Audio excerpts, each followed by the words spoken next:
오늘은 고린도전서 10장 1절부터 12절의 말씀을 통해서 십자가에서 나 자신이 죽었습니까? 라고 하는 제목의 말씀으로 함께 은혜를 나누고자 합니다. 복음을 이해하려면 하나님의 율법 아래에서 살았던 이스라엘 백성이 왜 멸망을 당했는지를 알아야 합니다. 바울 사도는 바로 이 부분에 대해서 1절에서 일러주고 있습니다.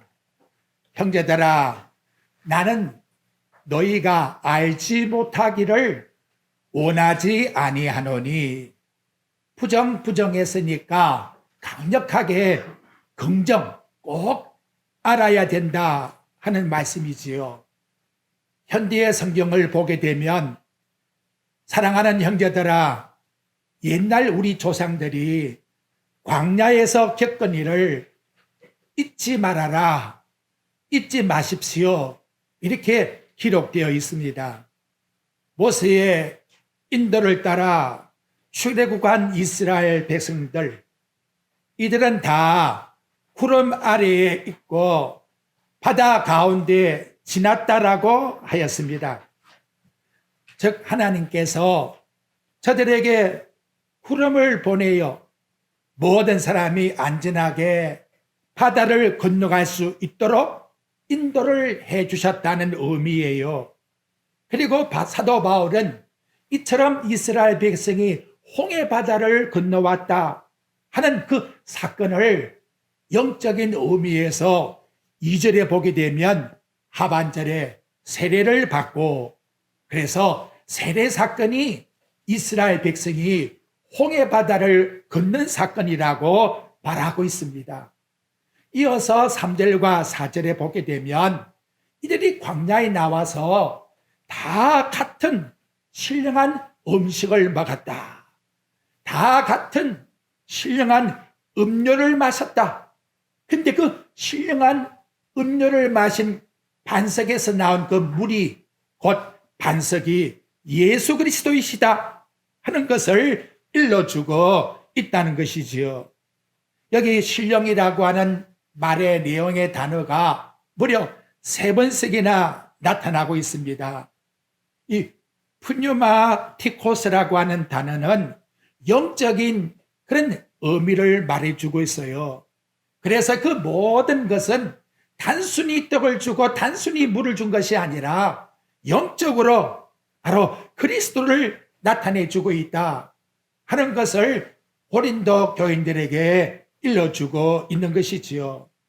그러니까 광야에 나온 이스라엘 백성들은 먹는 것도 마시는 것도 모든 이스라엘 백성들의 삶 자체가 바로 그리스도 안에서 이루어지는 하나님의 은혜라고 하는 사실을 일러주고 있는 것입니다. 바울 사도께서 이스라엘 백성이 광야라고 하는 이 죽음의 땅에서 약 200만의 인구가 40년 동안 생활해서 존재할 수 있었던 그 생명의 원천이 뭔가를 지금 고린도 교인들에게 다시금 상기시켜주고 있는 것이지요. 그러니까 이스라엘 백성의 어떤 수고나 노력에 의해서 광야에서 존재한 것이 아니라 전적인 하나님의 은혜라는 것을 의도적으로 강조를 해주고 있다는 것입니다. 이처럼 사도 바울이 광야 교회라고 하는 이스라엘 백성을 드러내신 이유는 이 서신을 받고 있는 교회의 고린도라고 하는 성도에 대해서 강조를 해주기 위한 거예요. 성도라고 하는 것은 하나님께 부름을 받은 것이다. 이스라엘 백성이 광야에서 전적 하나님의 은혜로서 그 삶의 존재가 이루어졌다 그렇다면 곧 너희들에게 있어서 시간적으로는 다르지만 그러나 본질적으로 부름이라는 것은 똑같이 너희에게 해당되고 있다라고 하는 것을 말씀해 주고 있는 거예요. 에베소 1장 4절에 보면 저나 여러분, 우리 성도라는 것은 바로 그리스도 안에서 존재하는 인물이라고 말하고 있습니다. 창세전에 하나님의 선택을 받아서 이 땅에 존재하고 있는 자가 누구냐? 바로 그 자가 곧 성도라고 말씀하고 있는 거예요. 물고기가 물을 절대 떠날 수 없는 존재인 것과 같이 성도는 그리스도 안에 존재한다는 것을 나타내주고 있다는 것이지요. 이렇게 하나님의 은혜 가운데 존재할 수밖에 없는 이스라엘 백성인데 하나님이 그 광야에 있는 이스라엘 백성들에게 어떤 결과의 은도를 내렸느냐? 오늘 본문 5절 말씀의 내용에 보니까 엄청난 충격을 던져주고 있다는 거예요. 그러나 결과 접속사인데 뭔가가 잘못된 거지요. 그들의 다수를 하나님이 기뻐하지 아니하셨으므로 그들이 광야에서 멸망을 받았느니라. 참으로 날벼락 같은 충격의 말씀을 본문에 적고 있다는 거예요. 하나님께서 베푸신 광야의 이스라엘 백성들, 영광의 빛을 그들의 마음에 비추어 주었건만 그들의 거의 대다수가 마음이 혼돈해서 하나님의 은혜를 거절했다는 것. 오늘도 이렇게 광명의 빛이 비추고 있지만 커튼을 가려놓게 되면 내 마음속에 빛이 우리 안에 들어오지 못하는 것처럼 들어오지를 못한다는 거예요. 민수기 14장 22절에 보니까 10번이나 나를 시험하고 내 목소리를 청종치 아니한 자들이라고 말씀하고 있는 것입니다. 이어서 사도 바울은 옛날 광야에 일어났던 이 이스라엘 백성에 관한 역사적 사건을 왜 고린도에 있는 교회에 서신을 적어서 일러줄까요? 바로 그 내용이 6절에서 그 이유를 나타내 주고 있습니다. 이러한 일은 우리의 본보기가 되어 우리로 하여금 그들이 악을 즐겨한 것 같이 즐겨하는 자가 되지 않게 하려 함이라. 여기에 바울도 포함되었다고 말해요. 우리란 단어를 계속 우리 본보기로 주었다라고 나타내주고 있는 것. 이 디포스라고 하는 본보기는 혼적, 원형, 골이라고 말씀을 합니다. 그래서 옛날 성경에 보면 우리에게 골이 되었다 이렇게 말씀하고 있다는 거지요. 즉 이스라엘 백성이 그토록 하나님의 은혜를 입고도 하나님 보시기에 손을 행하지 않고 악을 즐겨하니까, 즐긴다는 말은 그 악을 좋아서 자꾸 짓는다는 거예요. 그래서 결국은 멸망의 사건이 되었으니 이걸 골로 삼아서 지금 고린도 교인들이나 이 성경 말씀을 읽은 우리들에게 경고의 메시지로 주고 있다 하는 것을 일러주고 있는 거예요. 한 번만 그렇게 말씀한 것이 아니고 11절의 말씀에 보면 또 그걸 강조를 해요. 그들에게 일어난 이런 일은 본보기가 되어 이렇게 말세를 당한 우리들을 위해서 기록했다라고 말씀합니다. 말세란 단어는 주님이 오실 때 그 시간을 상기할 수 있지만 말세란 내용을 보게 되면 육체의 죽음의 시간, 그래서 우리 인간은 누구에게나 죽음의 시간이 있지 않느냐. 죽음을 기다리는 인간이랄 것 같으면 바로 이 사건에 대해서 깨달음의 교훈을 가져야 된다라고 깨우쳐주고 있다는 것입니다. 그러면 이제 여러분 생각해 볼 것은 광야에 나온 이스라엘 백성들이 왜 하나님 앞에서 이렇게 감사의 선을 행하지 않고 악을 즐기면서 살았을까? 왜 믿음과는 상반된 그런 삶을 살지 못했을까? 그걸 우리는 생각해야 돼요. 바울이 그 부분에 대해서 여러분이 18절 말씀의 내용에 보니까 딱 한 단어가 나타났어요. 그것이 뭐냐? 육신을 따라 난 이스라엘을 보라. 그래서 육신을 따라 났다라고 하는 출처를 바울이 거기다가 적어놓고 있다는 거지요. 이 육신이란 단어가 뭘까? 그래서 사르커스라고 하는 단어를 다른 성경의 내용을 통해서 보니까 로마서 7장 14절에 바울의 고백에서 이 말이 나와요. 우리가 율법은 신령한 줄로 알거니와 나는 육신에 속하여 죄 아래 팔렸도다. 나는 육신에 속해 있다. 이렇게 말하고 있어요. 현대 성경에 보면 굉장히 쉽게 풀이를 합니다. 율법은 선한 것입니다. 그러므로 문제는 율법에 있는 것이 아니라 내 속에 있습니다.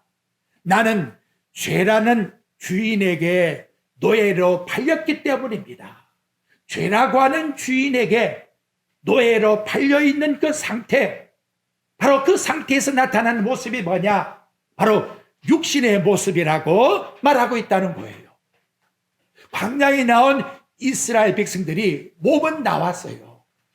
그런데 그들의 영혼의 상태는, 그들의 마음속에는 항상 그 죄의 노예가 되어서 죄 가운데 즐기며 살고 있는 생활을, 광야 생활 속에서 살았다는 거예요. 여러분, 광야에 나온 이스라엘 백성들을 보십시오. 그들은 유월절을 지킨 자예요. 어린 양 되시는 예수 그리스도의 속죄 피에 유월절을 지켰기 때문에 그들이 죽지 않고 나왔어요. 홍해 바다를 건넜어요. 세례를 받았습니다. 신령한 음료를 먹었습니다. 신령한 양식인 만나를 또한 먹었어요. 이렇게 풍성한 하나님의 은혜를 풍부하게 하나님은 언제든지 한량없이 공급하고 있지만 그들의 심령의 마음은 여전히 죄를 짓는 행위에서 광야 생활에 즐기고 있었다라고 성경은 일러주고 있다는 거예요. 저나 여러분, 우리 한번 생각을 해봐야 돼요. 우리가 예수를 믿고 그래서 세례도 받았고 성찬에 참여해서 또 그 예식 속에서 기념도 해요. 그런데 광야의 이스라엘 백성과 같이 죄 짓는 것이 즐거워서 죄악에서 벗어나지 못하고 즐기고 있다면 그것이 바로 오늘 우리에게 경고의 말씀이 되고 있다는 것을 우리 스스로가 생각해야 된다는 거예요. 바울은 이 말씀의 결론을 뭐라고 말하느냐? 여러분 12절 말씀해 보십시오. 오늘 본문 말씀에 대한 결론이 나오고 있어요. 그런즉 선줄로 생각하는 자는 넘어질까 조심하라.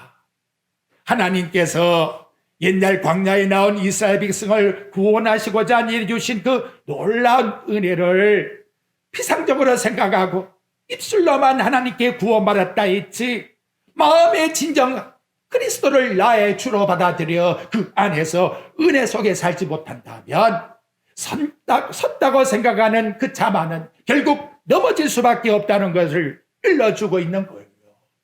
당시에 이 고린도 교회를 보십시오.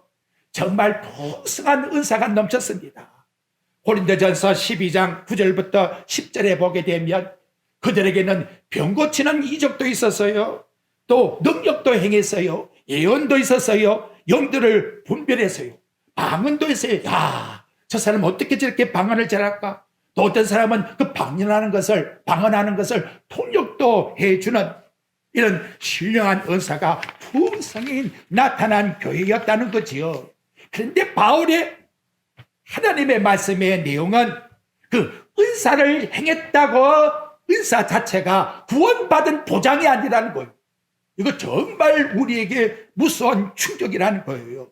구원의 보장은 어떤 내가 기적을 행하고 은사를 행했으니까 내가 목사니까 이렇게 설교를 잘하니까 그것이 구원받은 보장이 절대로 아니라고 말씀하고 있다는 거예요. 그러면 구원 보장이 뭐냐? 그걸 고린도전서 1장 18절에서 이미 출발할 때에 일러주고 있는 거예요. 십자가의 도가 멸망하는 자에게는 미련한 것이요 구원받은 우리에게는 하나님의 능력이다. 저와 여러분의 구원은 내가 이렇게 행했다고 하는 이적과 기적과 직분의 은사 속에서 나온 것이 아니라 그리스도께서 십자가에 죽으셨다고 하는 그 보혈의 피의 능력 속에서 나오기 때문에 멸망받는 자는 도저히 이해할 수가 없는 미련한 것이고, 구원을 받는 자는 남녀노소 빈부귀천 누구를 막론하고 바로 예수님이 하나님이란 사실을 믿어줌으로 말미암아 구원의 능력이 된다라고 우리에게 나타내주고 있다는 것이지요. 하지만 지금도 보십시오.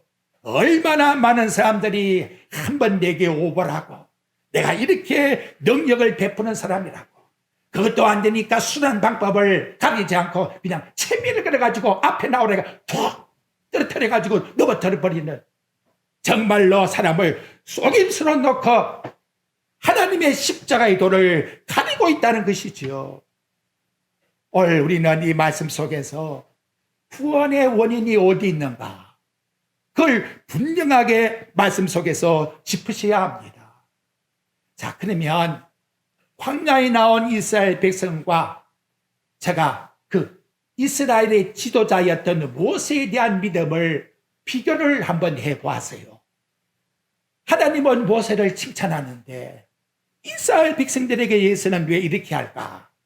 그래서 여러분들이 히브리서 11장 25절에 보게 되면 이스라엘 백성을 인도한 지도자 모세에 대한 믿음이 나와요.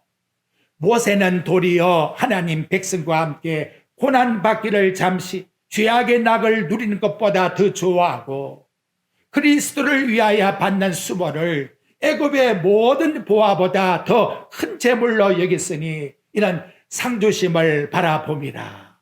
모세의 믿음의 근거는 광야에 나와 있는데도 그리스도를 믿는 믿음이라고 히브리 기자가 설명을 해주고 있어요. 모세는 장차 오실 그리스도를 믿었다는 거예요. 그래서 이 땅에 살아가는 자기 그 애굽의 부귀영화보다는 그리스도를 위해서 당하는 고난을 더 기쁘게 여겼고, 그리고 내세의 상급을 바라보았기 때문에 모든 걸 다 포기했다, 이렇게 일러주고 있는 거예요. 예수님이 유대인들에게 요한복음 5장 46절에서 이 부분을 지적해 주고 있습니다. 너희가 모세를 믿었더라면 또 나를 믿을 것인데, 지금 나를 하나님으로 믿을 것인데, 그 이유는 뭐냐? 이는 그가 내게 대하여 기록하였습니다. 모세는 그 모세 오경을 기록하면서 그리스도를 믿었다라고 일러주고 있는데, 너희는 그 모세 오경의 책을 보면서 모세는 믿었는데 너희들은 왜 나를 믿지 못하느냐? 지금 이 부분을 지적을 해주고 있다는 것이지요. 그렇다면 여러분, 광야에 나온 이스라엘 백성들의 마음은 도대체 어떻게 되었길래 하나님의 말씀을 믿으려고 하지를 않습니까? 딱 하나예요. 그들의 마음은 가나안 땅의 소망이 아닙니다. 천국의 소망이 아니라는 거예요.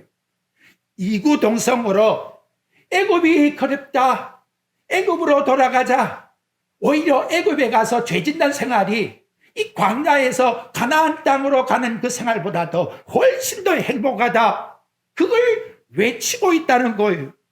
근데 이 무리가 한두 명이 아니라 오늘 본문 말씀에 보니까 다수가, 5절에 거의 다수가 이와 같은 상태 속에 있었다라고 말씀하고 있다는 거지요. 그러면 그들이 상상하고 있는 애굽에 종살이했던 삶이 그들의 생활에 즐겼다고 했는데 얼마나 좋았길래 그것을 민수기 11장 4절에서 좋았다라고 하는 자신들의 그 추억의 생각을 이렇게 표현을 하고 있어요. 누가 우리에게 고기를 주어 먹게 하랴?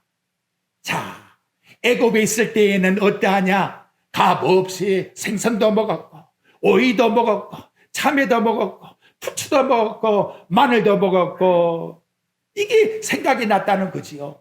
그래서 그들의 하소연이 뭐냐? 우리가 기력이 없어서 이 만나를 가지고는 도저히 이 광야 생활에서 살아갈 수가 없다. 여러분, 마음에 뭔가 관심이 있고 생각이 있으면 이 반대로 이게 입으로 표출돼요. 이 언어적으로 나온다는 거지요.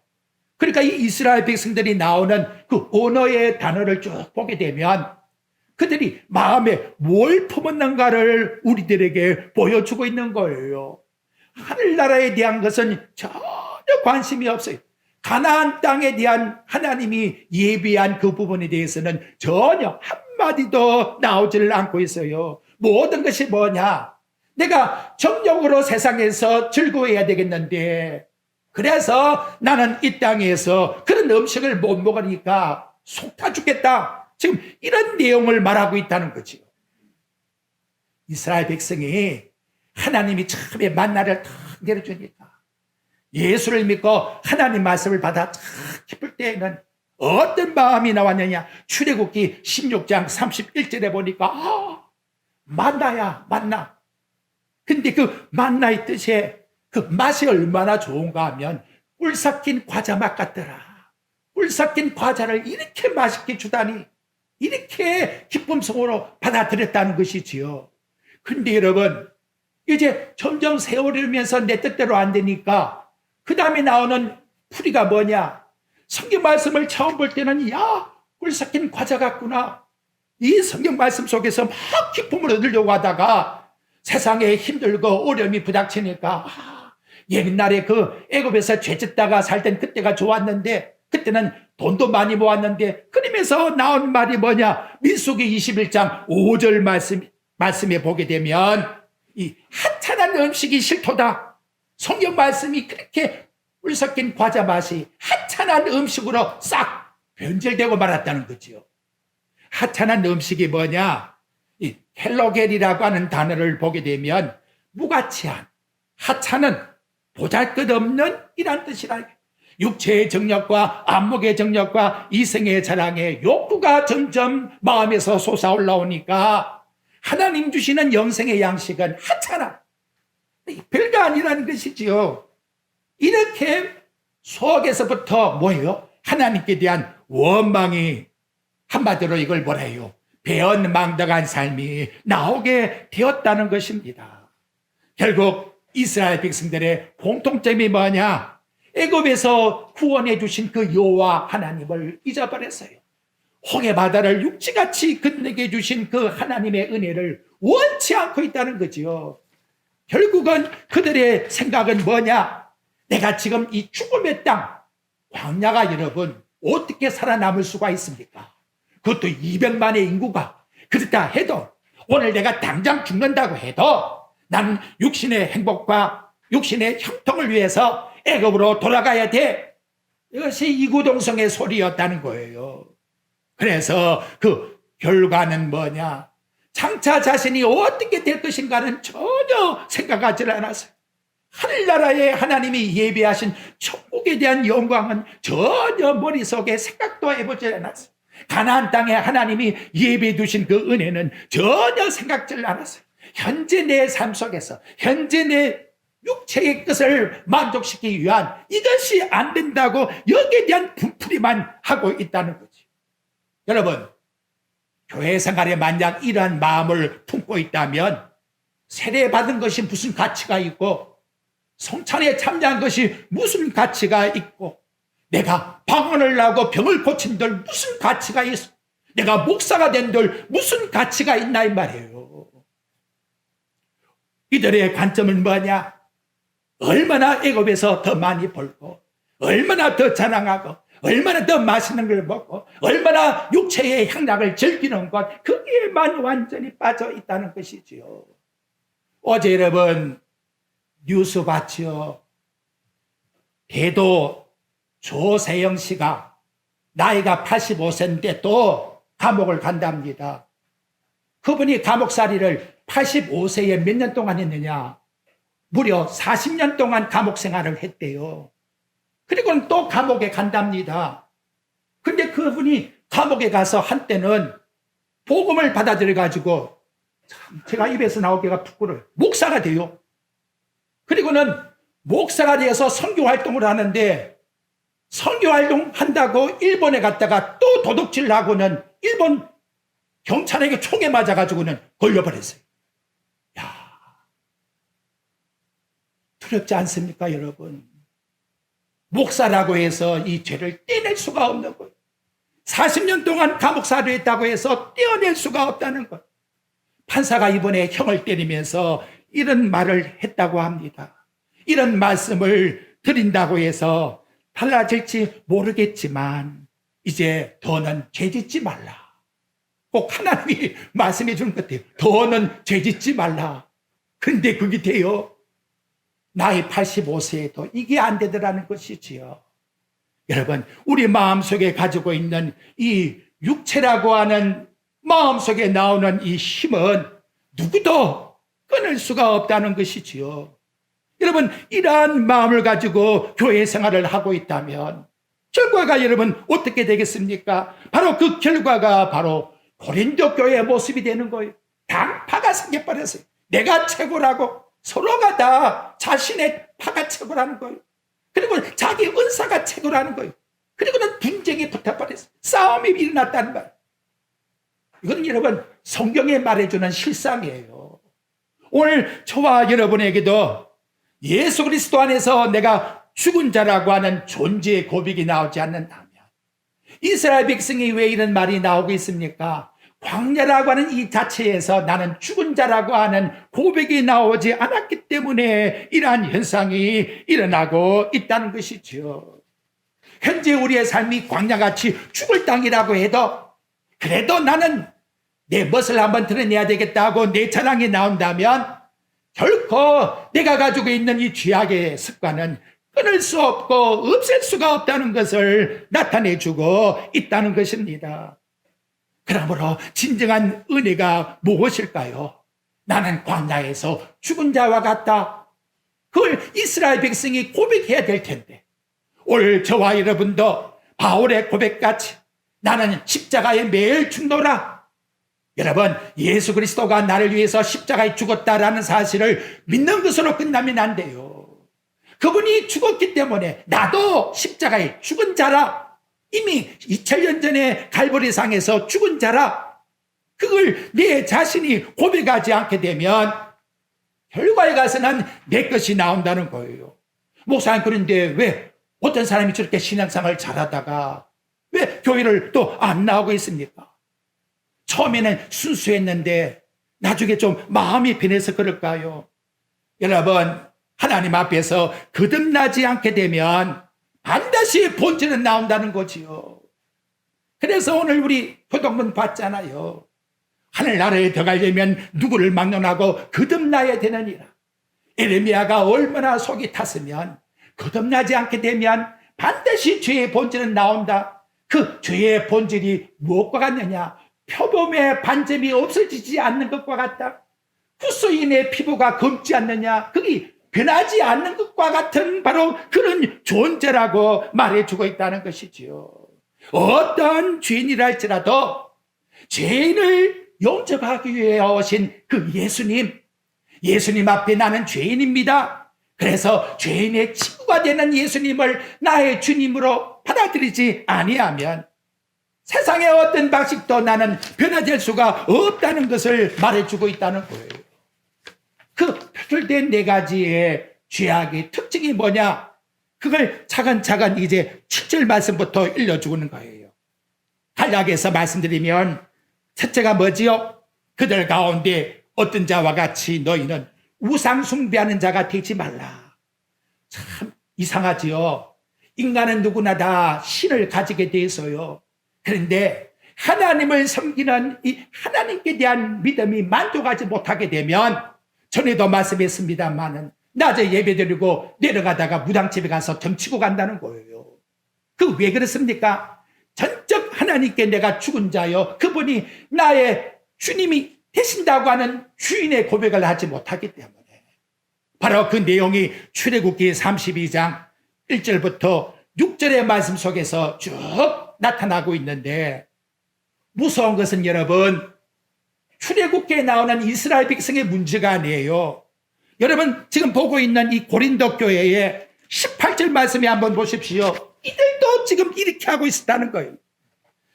18절 육신을 따라 난 이스라엘을 보라.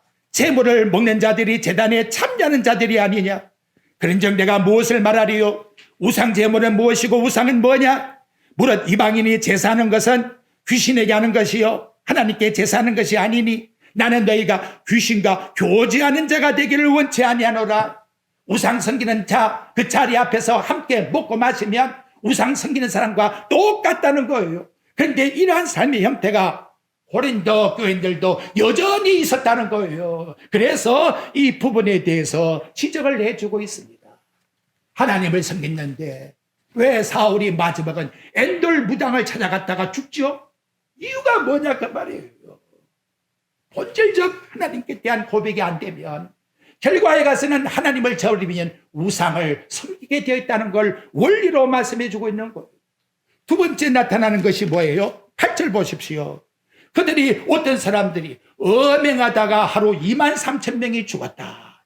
우상의 죄악 그 다음에 나오는 것은 반드시 음행이라고 하는 육체의 정욕이 나오는 푸추, 마늘 왜 그걸 그리워하면서 이스라엘 백성이 원망 불평을 하고 있나 이 말이에요. 바로 이 죄악이 여기서 또 나왔다는 것이지요. 그래서 민수기 25장 1절부터 3절에 보게 되면 그 내용이 나왔는데 우상에 가서 절하고는 그 우상에 있는 신전의 창녀들과 음행의 성행위를 함으로 말미암아 온통 하나님이 얼마나 진노했으면 하루에 23,000명이 죽었다라고 이와 같이 8절에서 일러주고 있다는 거지요. 세 번째 말씀은 뭐냐? 9절 말씀에 보니까 주님을 시험하지 말라. 주를 시험하다가 뱀에게 불뱀에게 물려서 이들이 죽었다. 그런데 왜 이들이 시험이 나왔느냐? 민수기 21장 4절부터 6절 말씀의 내용에 그 내용이 나왔는데 하나님이 조금 이 우위의 길로 가라고 했더니 가는 길이 고생스럽다고. 여러분 오늘도 예수를 믿는데 한 주간은 번 돌이 없어. 아이고 너무 고생해. 그렇다고는 뭐가 나왔냐? 하나님께 원망이 나오는 거예요. 하나님 나 예수 믿으면 복 받는다고 했는데 왜 이렇게 고생시키느냐고. 왜 내 생각 내 뜻대로 안 되느냐고. 아니 하나님 뜻대로 내가 살기 위해서 예수를 믿는데 내 뜻대로 하나님 해달라고 하니 결국은 나온 것이 뭐냐? 오늘 본문 말씀에 나온 것 같이 이것이 시험이라고 이와 같이 일러주고 있는 것입니다. 다음 또 한 가지의 내용이 뭐냐? 10절에 나왔지요. 그들 가운데 어떤 사람들이 시험의 결과가 아니야 원망하다가 멸망당했다라고 말해요. 원망하다가 이것은 가나안 땅에 정탐꾼을 보냈는데 그 정탐꾼 12명 가운데에서 10명이 전부 다 우리는 메뚜기가 고쳐 사람들은 창대같이 높은 사람인데 그것은 분명히 좋은 것이지만 어떻게 들어갈 수 있겠느냐? 그 소리 한마디에 하룻밤 사이에 온 이스라엘이 다 원망을 해버렸다는 것이지요. 여러분 이 시간도 세상 사람과 비교의식을 가지고 예수 믿으려고 합니까? 그렇지 그렇게 되면 원망 나와요. 그것이 시편 73장에 아삽도 그랬다 하잖아요. 여러분 여기에 빠지지 마시기를 바랍니다. 이제 우리에게 중요한 말씀이 나왔어요. 여러분 13절 봐요. 하나님이 저와 여러분들에게 뭐라고 명백하게 일러주고 있는가? 우리 한번 같이 읽어봅시다. 시작. 사람이 감당할 시험 밖에는 너희가 당할 것이 없나니 오직 하나님은 미쁘사 너희가 감당하지 못할 시험 당함을 허락지 아니하시고 시험 당할 점에 또한 피할 길을 내사 너희로 능히 감당하게 하신다니라. 여러분 여기 중요한 것은 시험이란 자체도 하나님 주신다는 것, 그걸 인정해야 돼요. 내게 당하는 모든 것이 다 하나님 주신다는 것. 그런데 첫째, 하나님의 원리가 뭐냐? 감당하지 못한 것은 절대로 안 준다는 것. 현재 내가 당하는 것도 하나님이 뭐 할 수 있다? 감당할 수 있기 때문에 하나님 주신다는 것. 그 주신다고 하는 그분은 미쁘신 분이에요. 그분은 신실하신 분이에요. 그걸 확실하게 우리 마음속에 가지셔야 돼요. 다음, 내가 감당하지 못하겠습니다. 만약 그럴 경우에는 우리 하나님께서 뭐라고 해요? 피할 길을 주사. 하나님께서 나와 여러분을 사랑하기 때문에 그래서 마지막 보니까 능히 감당할 수 있게 주시느니라. 아멘. 지금은 여러분 이게 거침돌 같아요. 왜 자꾸 내 인생을 거치게 만들어? 근데 하나님은 거침돌을 디딤돌로 바꾼다는 거예요. 디딤돌로. 더 하나님이 신앙을 상승시키기 위해서 그런 역할로 우리에게 시험을 준 것이, 너 나쁜 놈 지옥 가라 그래서 준 것이 아니라는 거죠. 그 아버지의 마음, 신실한 마음, 미쁘신 하나님을 인정해라 라고 나와 여러분들에게 이와 같이 일러주고 있는 거예요. 결론을 맺겠습니다. 그러면 바울은 어떻게 살았느냐? 갈라디아 2장 20절에서 일러주고 있어요. 첫째, 나는 그리스도와 함께 십자가에 못 박혔다, 십자가에 죽었다, 이렇게 인정해야 돼. 나는 광야에서 살아남을 수 없는 존재야. 이스라엘 백성이 인정한 것처럼 지금도 나는 이 세상에서 나의 힘과 능력으로 살아남을 수 있는 존재가 아니라는 것을 하나님 앞에서 인정을 하셔야 돼요. 그러면 어떻게 사느냐? 내가 사는 것이 아니고 이제부터는 내 속에 그리스도께서 사셔서 나는 그리스도를 믿는 믿음 속에서 사는 거다. 믿음 속에서 산다는 것은 빌립보 1장 29절에 보니까 하나님이 우리에게 은혜 준 것은 믿는 것과 또 뭘? 고난도 당하게 하려 하심이라. 하나님이 그와 같이 말씀하잖아요. 고난도 내게 당하게 하려 하심이라 하는 걸 나와 여러분은 은혜로 믿고 내 속에 통치하시는 그리스도의 은혜 속에서 나는 구하며 살아가야 된다는 것이지요. 결국은 바로 십자가의 죽음이라고 하는 이 죽음의 존재가 바로 하나님께서 창조 사역을 왜 일으켰는가라고 하는 가장 핵심이 된다는 거예요. 하나님이 천지를 창조한 것은 이 땅에 당신의 아들을 죽여서 저와 여러분을 구원시키고자 이러한 사역을 행했다는 걸 생각하면 저와 여러분의 삶이 얼마나 가치가 있는가를 기억해야 돼요. 누구를 막론하고 예수 그리스도의 십자가를 통하지 않고서는 절대로 구원을 받을 수가 없어요. 영원한 거룩한 존재가 될 수가 없다는 것을 우리에게 말씀해 주고 있습니다. 이 시간 오직 예수 그리스도의 십자가를 통해서 참 위로와 평안과 영생의 복을 누리는 저와 여러분의 삶이 꼭 되시기를 주님의 이름으로 축원드립니다.